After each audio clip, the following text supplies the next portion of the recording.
Now this video is going to be about when to start the finishing process.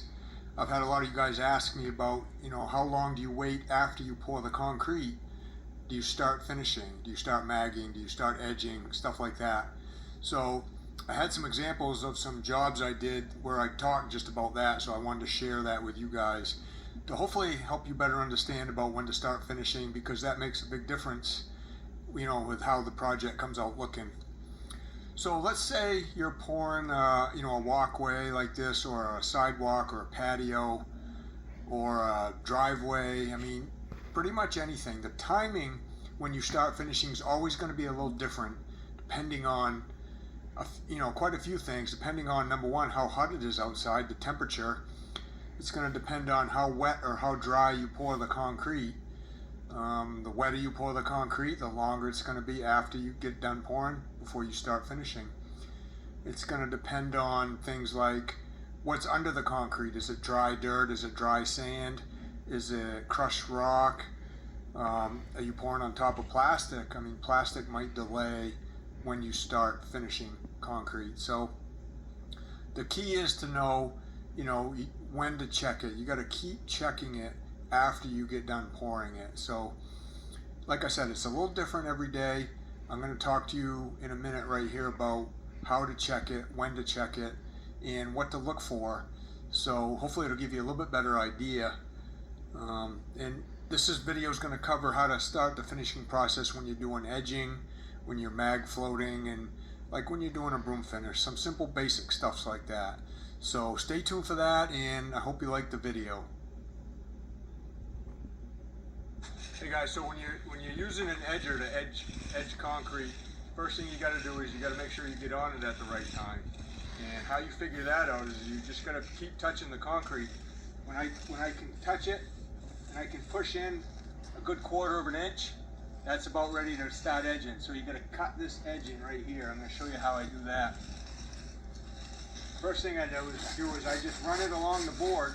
Okay, I'm using about a 3/8 curved edger. I like these brass ones. You run it along the board like this, and you get that edge cut, and then you go back over that part nice and easy like that. And you just keep going.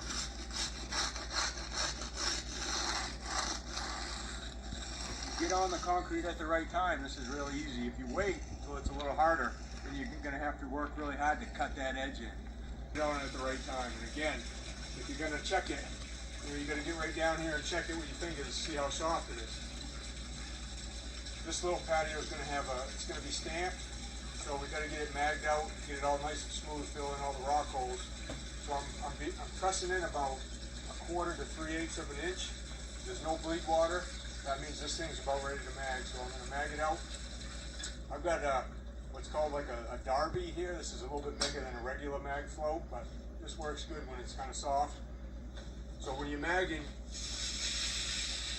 okay, when you go one way, you gotta tip the mag up the way you're going. When you go the other way, you gotta tip it back. You're looking to get it to change, fill in all these little air holes and these little rock holes here and bring up more cream. Just going back and forth, putting a little pressure down on the mag.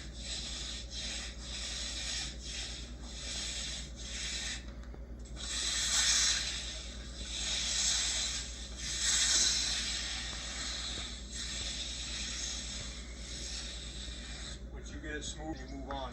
See those rock holes right there? You get a close up of that, and then watch them mag it. When you mag right over them, they fill right in.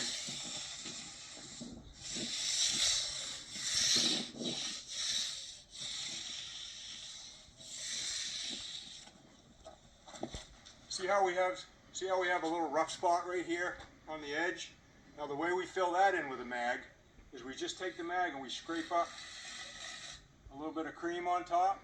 We take that cream and we just fill that right in with that, go over that rough spot, and it's gone.